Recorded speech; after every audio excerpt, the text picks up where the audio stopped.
Hey folks, it's showtime.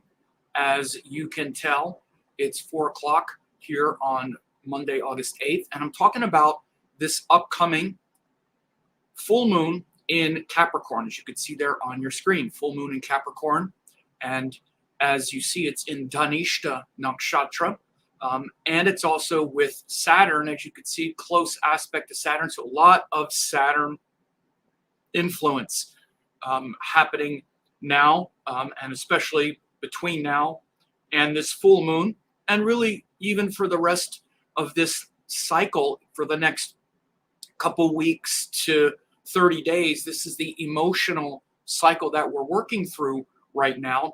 You could see this is something from my recent email that I just sent out today. I'm going to be talking about these themes today. It says Capricorn is ruled by Saturn, usually thought of as the heaviest planetary influence. Guilt, shame, and other negative emotions are often attributed to Saturn. But guess what? You could only be ashamed for things you are guilty of or unsure about within yourself, which is another form of guilt. We're going to talk about this. But think about it. Can someone guilt trip you or shame you about something that's not true and you know it's not true? Well, no, they can't. And so this is, again, from my newsletter that I sent out today, and I actually did a recording where I'm at the beach here in San Diego, and it's 15 minutes of self-reflection where I share a bit about my relationships. This is one of the things where we all experience quite a bit of guilt and shame and whatnot with partners, whether it's romantic partners or other types of relationships, whether they're siblings or parents or whatever it is. And I shared how others at times have tried to guilt trip me, and about how this not only leads to amazing growth in me, but also back to the entire process of relating and what is happening as we relate to each other. So again, I'm going to talk about this today quite a bit, but it's also in relationship to an upcoming course I have called Endless Inspiration through Vedic Astrology. You can see I misspelled inspiration on this. Even though I mess up, I keep going.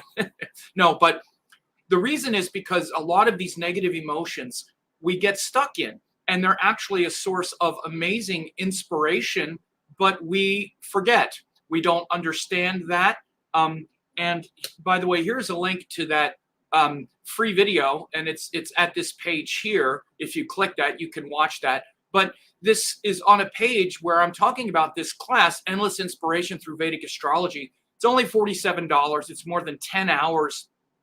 It'll be live in a couple weekends. But the thing is that these difficult areas of our life that we get stuck in, a lot of them have to do with things like shame and anger and guilt and jealousy or other types of toxic emotions and negative emotions, are the greatest source of inspiration as well, even though we don't realize it. So I'm talking about that, and in this upcoming course, I'm going to be teaching that. This is really good for people that are doing readings and whatnot as well, and as well as those who are studying astrology and they're trying to, have it really benefit their life. It's one of those things where, you live in some of the most inspiring times where great spiritual teachers are everywhere, and access to them and this great wisdom is taken for granted. So there's a lot that you'll learn in this course so that you can really maximize your understanding of astrology and not just kind of let it help you a little bit, but really understand and be established in these things like I'm talking about here. Because again, like I said here, you can only be guilt tripped and shamed for things that are either true or that you're not sure of. So what is that certainty that you're looking for that astrology can actually give you? Well, that's what I'm going to be talking about in that course. So please check that out. And by the way, as always, please like and share and subscribe to the channel if you like this video. I do these things. I'm not paid to do this, but I love sharing. But please go ahead and share it with others as well. And I also just want to let people know that if you are interested in seeing what this full moon in Capricorn means for you, then you can also join my astrology training lab. And what it's essentially saying is that, for example, we have this moon in Capricorn, this full moon that's happening on August 11th is right here. So, for example, if you're an Aquarius person, that's going to be happening in your 12th house. That's very different than if you're a Scorpio person and it's happening in your 3rd house, for example, right? And so, again, you can join this astrology training lab and get a daily forecast, also a monthly calendar, and also the full moon and new moon classes from me, which I'm going to be doing in a couple days, where I'm going to be talking about the full moon in Capricorn for each of the 12 signs. Again, so if you're a Leo, it's going to be very different. It's going to be happening in your 6th house. If you're Gemini like me, this full moon happens in your 8th house. So it's completely different depending on your rising sign. So again, astrologytraininglab.com, you can get that. And you can register. It's only 2 weeks, or I'm sorry, a 2-week trial for only 50 cents. And then you can keep going as long as you like. So again, a lot of big stuff happening these days. This full moon is quite heavy. Again, it's in Capricorn, which has a lot of Saturn energy, and it's joined Saturn, which is right there. Look, and it's exact degree here almost. Saturn's 27.55. The moon is 25 when it's full. So that means all these themes that I talked about here that you saw in this email, all these themes of guilt and shame and other negative emotions are really up right now. And you have to make peace with these things, and you have to understand this quality of life. And again, what I'm teaching in this upcoming course on endless inspiration through Vedic astrology is to take you to the next level of understanding around these things. We usually keep all this stuff at the level of data and information, and it's very helpful, like to hear me talk about this stuff today and be like, oh, that was really helpful to hear what you said. That really makes a lot of sense. But then not a lot really changes. It's kind of on the surface, but there's not a lot of transformation that happens in your life and your mind around things that you maybe feel ashamed of, or where you feel guilty, or where people can guilt trip you or shame you. And I talked about this a while ago as well, and a lot of people had a very powerful and positive transformative reaction to it when I explained these things. That again, so when we're talking about things like shame and internal pressure, these are the things that keep us really stuck in this kind of cycle where we can be almost like we're in a sort of revolving door where we're under the sort of control, especially in like toxic entanglements, where whether we know it or not, we use kind of shaming and guilt tripping to try to keep people in line, and people use guilt tripping and shaming on us to sort of keep us in line when we're afraid. This is a fear tactic. When we're afraid of another person's that they might leave us, or that they might outgrow us, or we feel kind of jealous, or about what they're doing, and also fearful that we're not as big as we would like to be. We use these subtle tactics to keep someone in their place. We sort of guilt trip them, shame them into what they did to, what you did to me. Again, a simple one, an example would be something like jealousy, where someone is afraid that the other person maybe likes someone else, so they respond, and often it might be anger, but it's also sort of guilt trippy, like, oh, you did this to me, I want you to feel bad, and if you don't feel bad, then I'm angry. That means that you have no conscience, that you don't feel bad for the thing you did to me. And this whole kind of guilt tripping, shaming process happens, and we can then feel manipulated and controlled and angry at the person for doing this sort of thing. Again, the reason I'm bringing this up is because so much of it is sort of dark and really hanging out in these parts of ourselves that we haven't really accepted, we haven't really thought about, or haven't really forgiven the people who have shamed us in the past, or who have guilt tripped us in the past. Again, a lot of it starts with you forgiving those who have shamed you in the past, or who pressured you, and still hanging on to that situation within yourself about a certain type of energy, what's called a samskara or a vasana, will mean that you'll take that forward in your life and perhaps get into these engagements and these entanglements over and over again to try to accept that about yourself. So much of it is a cycle of self-acceptance that gets projected onto the people that will trigger it. And so this is how we keep repeating these patterns from the past and whatnot. And this is how, again, this cycle sort of perpetuates itself. In this course that I'm doing, this Endless Inspiration through Vedic Astrology, I'm going to be talking about these things and specific methods and techniques, not just a bunch of ideas that you can do. And literally they're like meditations and other types of things to bring greater self-acceptance into your life, and how to live this life where you're like guilt-free, shame-free, and be inspired by these things that are in many ways some of the hardest parts of your own nature.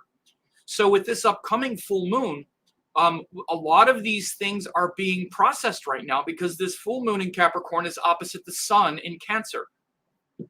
So just like with all lunation cycles, the full moon is where the moon is opposite. The new moon is where the sun and moon came together, and the sun and moon came together a couple weeks ago. And those of you who remember a couple weeks ago, I had a graphic that said the new moon in Cancer and you, because a couple weeks ago, the new moon came together in Cancer over here, sun and moon were over here. And what I did, in fact, for my member site is that's when I did the new moon cycle video that I did for my members at that time, because I do new and full moons. So a couple weeks ago, I did the new moon in Cancer cycle for each of the 12 signs. So for example, if you're a Libra, a couple weeks ago, I said that the sun and moon came together in your 10th house. So this is a 10th house cycle for you where you're learning about responsibility and staying the course and not just being emotional with your responsibilities, which is something that Libra has to deal with. If you were Virgo, I said this new moon comes together in your 11th house, which is about your social responsibilities and larger causes and themes. And 2 weeks from now, when we have the full moon, is going to be a time to harmonize that energy, like if you're a Virgo.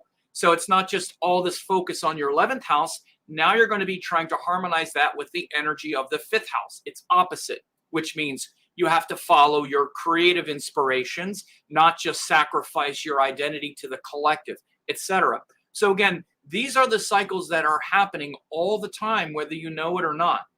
Like I've said before, many people, they focus so much on their personal chart, on their dashas and all this, and it's great to know all of that. But I think what's just as important or even more important day to day as you're living your life is to know of these cycles that are coming all the time, these lunation cycles. Every 2 weeks, you're in the middle of either a new moon cycle or its full moon cycle. Every 2 weeks, these are the things that are coming up. That's like 26 cycles a year that are, we can barely focus on 2 weeks at a time. So again, 2 weeks ago, when the new moon happened in Cancer, relative to what your astrology sign is, you started that cycle based on your ascendant. Now, 2 weeks later, you're trying to harmonize that and reconcile that engagement, right? And so this is always what's going on. So I talk about this in this context because this full moon can't be seen in abstentia. Like you can't just go, oh, full moon in Capricorn, it's blah, blah. No, it's opposite the sun in Cancer. So it means that this cycle, for like since 25 days ago or so, after we have this full moon, before the full moon, it's been a time of connecting to the heart, connecting to what, inspires you and takes you in a transcendent state beyond just your emotional reactions, beyond just your emotions and how you feel, deeper than that, which is devotion and connected to something transcendent where there's divine love, pure love beyond how you feel emotionally in the moment. Remember what I said at the beginning about Saturn and Capricorn and guilt and shame, and how you can be shamed and guilted with these heavy emotions and things you haven't forgiven yourself for. Why? Because you haven't forgiven others for it. Why? Because you haven't connected to this transcendent divine love that sees everything as just an emanation of divine love.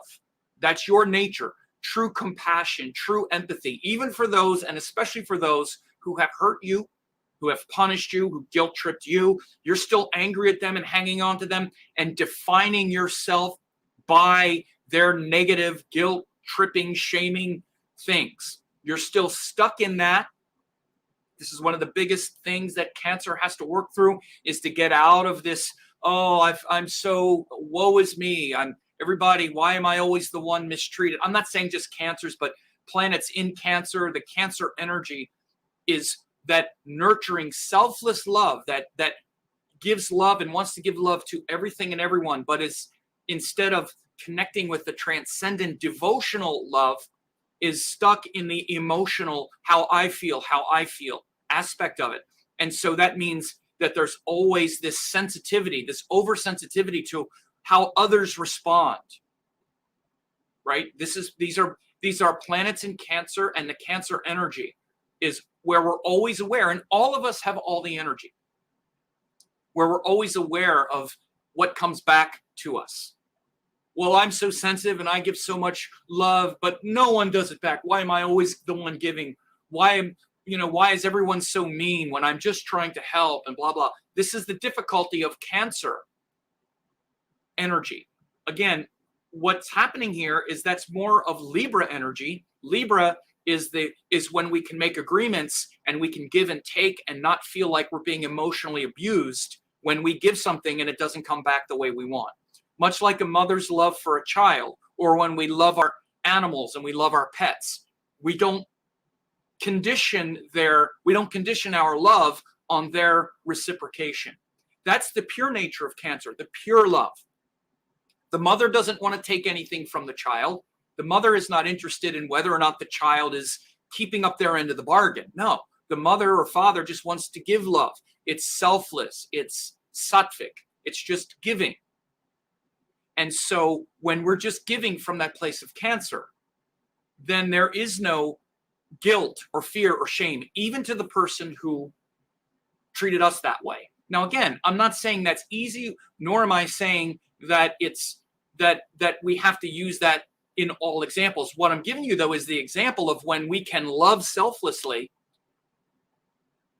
and the guilt and shame and all like that doesn't even affect us, because, as I said, even in this incident here, guilt, shame, and negative emotions are often attributed to Saturn. But guess what? You can only be shamed for things that you're guilty of or unsure about within yourself, which is just another form of guilt.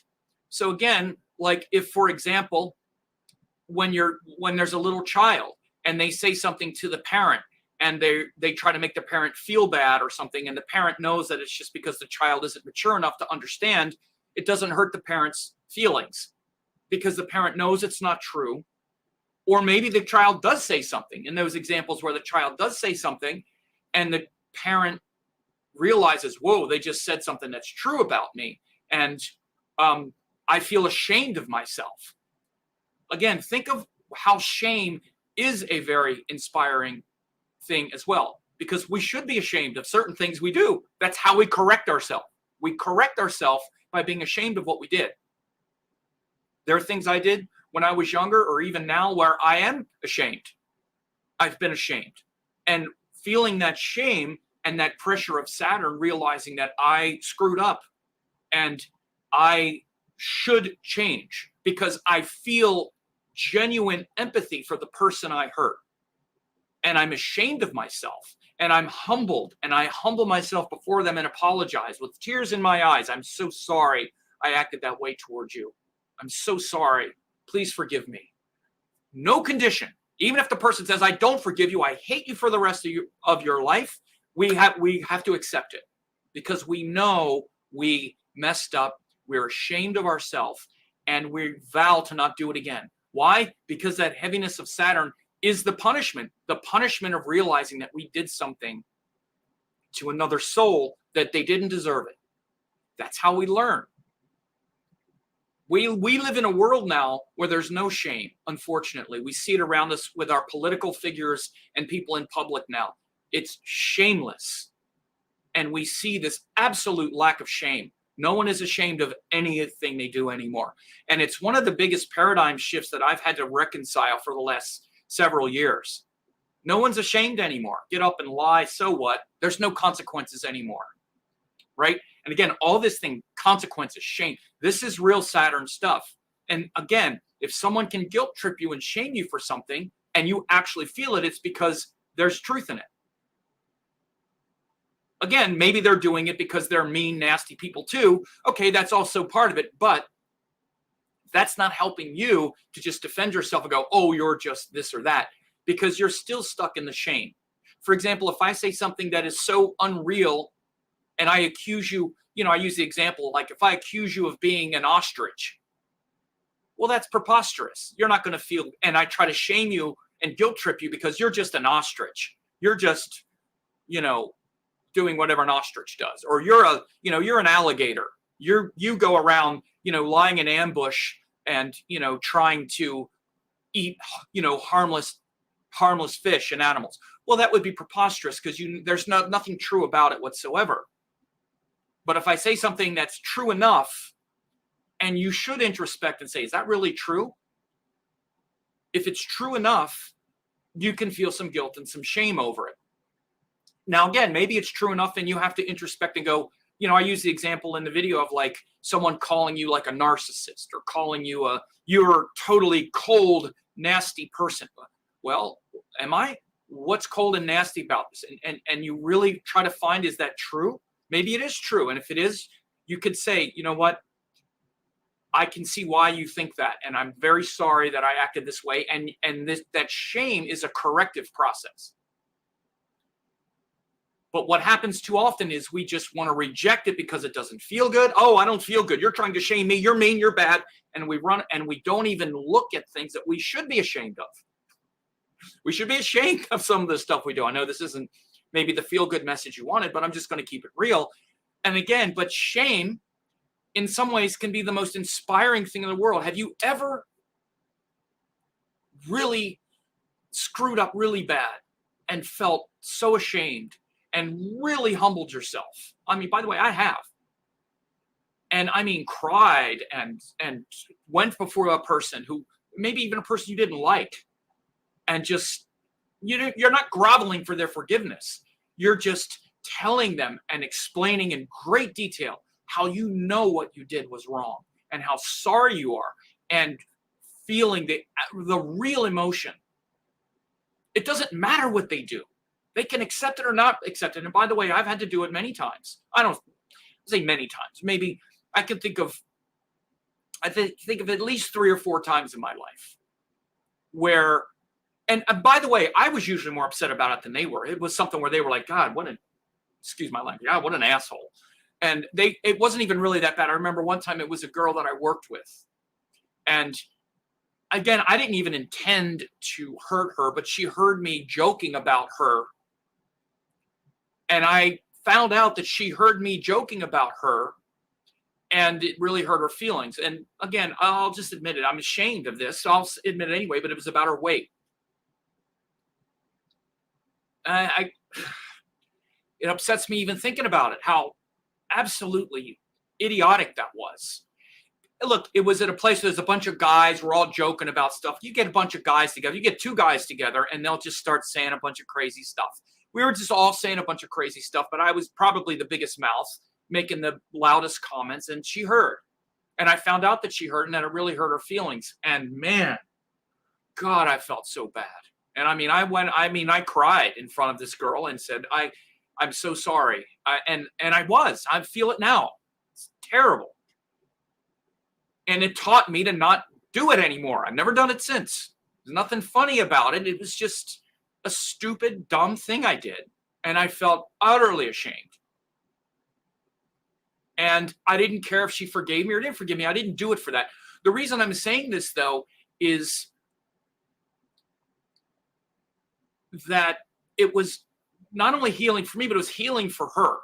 More so, I think, in some ways. She was so like, And look, by the way, I'm going to be clear. I was like 25 or something. I was a young idiot, young, dumb kid, right? And by the way, I forgive myself for it. I'm talking about it and I can relive it and re-experience it. I'm re-experiencing what she must have felt, not the guilt that I still feel over it. I don't still feel ashamed of it. If someone were to try to shame me over it now, you really can't, because I know I made peace with it and I know I'm a human being. And I made peace with it and I haven't repeated the mistake in that context. But again, for her, it was very healing to see someone really feel bad, right?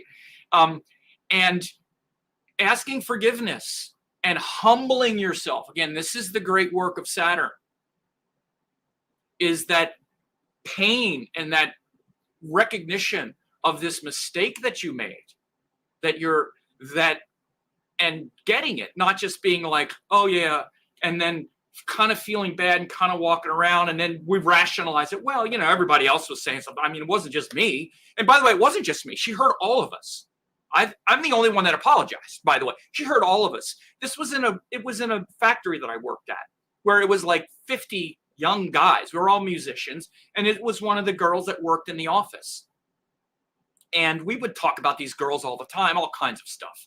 And again, you don't know they're there, but it was an open building, and plus it was loud, so you had to yell a little bit to have each other hear you. And something came up about this girl. Again, it was 10 of us saying this stuff. I was the only one that said anything, frankly, because it was like, yeah, blah, blah, blah. But anyway, the point is that the empathy to realize, wow. And plus, I liked this girl, was really nice. She was such a nice person. And so, again, even if she wasn't, it doesn't matter. But this is an example of things like that, where the shame, not only, again, I'm not saying I can't wait to go around making a fool of myself and being ashamed, but it also taught me to just sensitivity in general, just around, wow, that's not something that is funny. There's nothing funny about it. People make fun of, and people make fun of my looks and all this stuff. We all have to deal with it. But so it's just an example of when there's an authentic reckoning, then there's also a liberating quality to it. And it's an inspiring part of your life. It can be very inspiring. Again, not to shame people or to do things that you're ashamed of, but that you can learn, like, this is what shame is. This is how I've learned so much from that area of life. Again, this is why I'm talking about in this course, because for the most part, I deal with people that are doing readings, my astrology students, my, people that study, maybe like you and others who hear these things, but you don't understand perhaps what is the real inspiring quality of Saturn energy, which is shaming and guilt and aversion and all. What is so inspiring about that? Well, this is. It's being liberated. This is how, in many ways, Saturn and Capricorn energy liberates us from all of that hypersensitivity that also hangs out in the Cancer energy. Because again, one of the things, the real dark side of Cancer, which again, it's very easy to have all of this, oh, I'm so sensitive, oh, I'm so sensitive, I'm so sensitive. But I'm so sensitive is really just, I'm very emotional, and I'm going to guilt trip you for always hurting my feelings. You're always hurting me. You're hurting me. You're hurting me. You're hurting me. Again, the negative shadow quality of Cancer is this Capricorn guilt tripping. When you get around people where no matter what you do, you're always hurting their feelings. It's always your fault. Blah, blah, blah, and how heavy that is. Like, God. By the way, I'm not saying Cancer people. I'm saying just the tendency. This tendency that I'm talking about to always notice where we get our feelings hurt, but never notice where we're hurting people's feelings. We always are aware and can't wait to tell people how you've hurt me and maybe guilt trip and shame them. But then when the thing comes back, we never want to hear it ourselves. Oh, no. Oh, but it was this. I wasn't the only one saying it. Oh, there's a bunch of, oh, come on. You're too sensitive. You're too sensitive. This is even what we say when people try to guilt. You're too sensitive. Instead of realizing, you know what? maybe I'm not sensitive enough. And by the way, this is also Cancer realizing I'm so sensitive to everyone hurting me. What am I doing by reminding them all the time, or by doing that? Like, am I not doing the same thing? Am I in some ways not doing exactly the same thing I'm claiming is happening? So again, this is always a thing that hangs out with these opposite signs. And this is also one of the reasons why, again, we have things like this full moon and new moon stuff. These are all shadowy projections. The shadow projection of Cancer is Capricorn, where, and it's kind of a dialectic, it's kind of a dynamic between the moon and Saturn.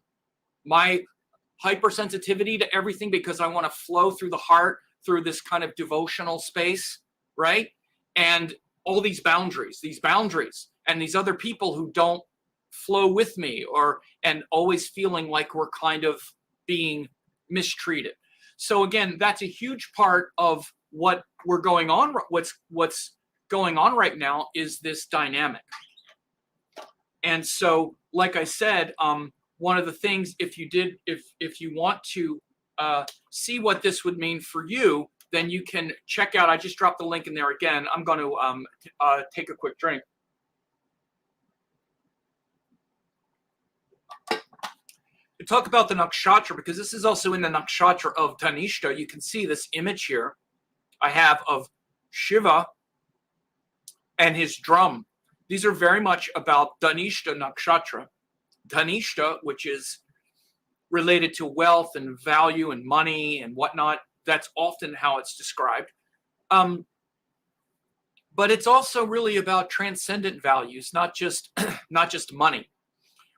And we can really see how the highest values in life, and the highest value that often comes, is in how well we're able to work through these things like that I'm talking about. We have a lot of capacity to,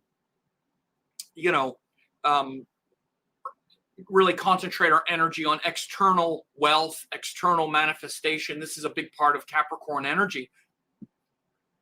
But often we're not as aware or tuned into the fact that our external wealth is a reflection of our internal value system, or those things are not separate from each other. This is why many times, even if someone makes a lot of money and gets a lot of done, which is value and money, if it's disconnected from their internal value system, then they're going to suffer as a result. Like, for example, I use the example, let's say someone is a vegetarian, but in order to feed their family, they have to go work in a slaughterhouse. And they're in this very conflicted state because their values are to preserve life, but they have to do this brutal, terrible work in order to support their family. Again, that's an extreme example, but you can think of other ways in which the work you're doing and the money, the value that you're taking from the world, which is really what our money is, the value that you're taking is not in alignment with the values that you feel inside and the values that you want to give. So one of the biggest opportunities right now with this moon going through Dhanishta Nakshatra as well is to get very clear about your values, your internal value system. Find that internally, through your heart, introspection, solitude, stillness. That Shiva energy is very ripe and powerful in Dhanishta Nakshatra.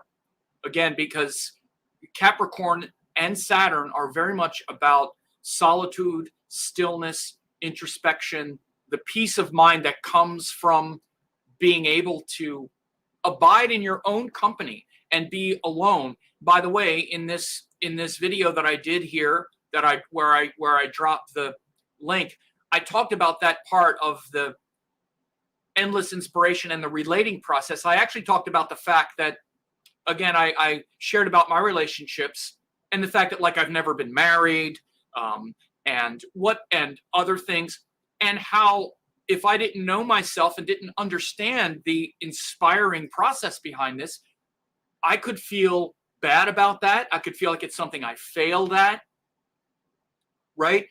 oh, I've never gotten married. Oh, this is something that I fail at. Or I've never had the job I wanted. I fail at this. Or I don't have a good relationship with my mother. This is something I failed at. I failed. I couldn't do it. And not understanding the beauty and inspiration in what you have succeeded at. In the video that I just put, I talked about how, I haven't gotten married and had that I've never ruled it out. And in fact, I would be open to that at any time. But the thing that I've done instead that's much more per my nature is I've learned to be alone. Like, my quest has been much more of a quest towards self-knowledge. And I've had people, again, to use the shame example, have tried to shame me before about how, oh, you've never been married, you're this and that, you have these personal problems and issues and all of it's relative. It's true to some extent, but I think everybody has relationship issues to some extent and self-knowledge issues, because again, the self and the other is a mirror reflection. But I can't be shamed into certain ideas because I know myself. And I know that relationships to me are an opportunity to share myself with another person, because I could just be alone and be just fine. I don't need the other person there. And so that's the blessing. So rather than look at the curse that, well, you've never been in a relationship, you must be some kind of dysfunctional, narcissistic screwball who can't compromise or who is only out for himself or is selfish. Again, it could look that way. And it's that way to some extent if you were to turn it into something to try to use against me. But because I know it's not true enough or even really true at all, because I know what motivates me to be with people, that instead when people would come at me with that, if they were to do that, I would realize right away, no, this person is trying to guilt or shame me into something that I already know is not true, and it doesn't work. And what happens then? I'll go off by myself. I could just be by myself and be just fine without them. And again, that can be taken too far for sure. But I also know that, like, let's say in a relationship, or not just romantic relationships, but in friendships, in all of my interactions, I'll go the extra mile with people. I don't give up on people. I don't care if it's students, friendship, student friendships, friend friendships, romantic friendships, family. I don't give up on things. I'll stay there. I'll stay there with them. I'll get in there and I'll keep trying. So I'm only saying this because this is the same kind of principle that I'm talking about in that course. Whereas rather than see the thing that's been difficult for you as the thing that you that you failed at. I failed at this. There are people all over the world who would love to have done the thing that you, quote, failed at. You know how many readings I do where people have lived their whole life for other people. They've never, and they got married early, they had kids, their whole life revolves around all the other people around them, their family, their kids, their this, their that. And they would look at like what I've done and be like, my God, if I could have only done that. Well, again, I'm not saying they should. That's not the way to see it either. But what I'm saying is people like me, let's say, who haven't gotten married and who have instead, I remind people of this when I do readings. I remind them of the greatness of the life they've lived rather than let them hang out in the thing they haven't done. And again, this is the principle of what I'm talking about in that course of endless inspiration. Endless inspiration from your own life, because regardless of what you've done, regardless of what you haven't done, which we tend to focus on too much, what you have done is exactly what you should have done, and it's a source of endless power and inspiration for you, because those planets are arranged the way they are, and you just need to understand it that way and not look at it like, oh, it's so good that I understand this a little better, but I didn't do this, I don't do this, I can't do this, I have this problem, I have that problem. You don't have any problems. Oh, they tell me there are no problems. Only solutions. It's John Lennon from one of the most beautiful songs ever, Watching the Wheels.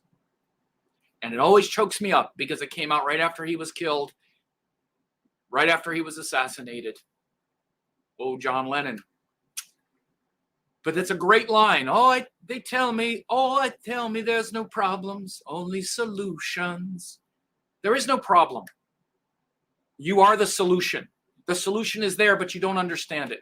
So that's what these themes are really big right now, especially with Saturn being so prominent. We also have Jupiter up here in Pisces, which is trying to give you these messages, trying to give you these inspiring, uplifting messages that are factual. Listen, you should know me well enough by now to know that I'm not some cheerleader. I'm not here cheerleading people, trying to make them happy and cheerlead them into, come on, you can do it. I'm not. I'll say it what it is. This isn't cheerleading. I'm not a cheerleader. It's real stuff. It's actually reminding and telling people, look, you see this as a problem, but it's not a problem. This is also the great source of strength. The reason you have that difficult relationship with your siblings or this or that is because you're not willing to settle for the thing that is its opposite. You're not willing to just compromise in order to have something that is less. So again, everything in the chart is showing a great spiritual channel to your greatness and is an endless source of inspiration if you know it as such. If you don't, then astrology is more information and it's fun and it's exciting and you like it, but it's not changing much of anything. And by the way, that's what I typically see. That it's people enjoy it and it's definitely something more elevated than what they're used to thinking about, but it doesn't really change much. It's a lot of data, a lot of information that feels good, but then doesn't really shift a lot. So I'm really out to try to help people shift their consciousness. That's why I do this. And again, this Jupiter up here in Pisces is very powerful right now, and it's been aspecting this sun. This Jupiter-Sun aspect each year is very powerful when the sun lines up with the Jupiter aspects. And again, by the time we have this new moon, Mars will have moved out of Aries and will move into Taurus. So that's happening at the same time. So we'll feel some of that pressure shift as well. But again, this time to really get your internal value system in alignment, especially to work through any kind of guilt and shame and things that you should be reckoning with, some, emotional pressure and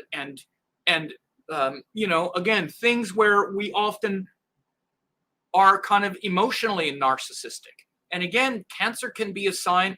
I'm not saying Cancers, but the moon and Cancer energy can be a kind of emotional narcissism where everything is about how I feel.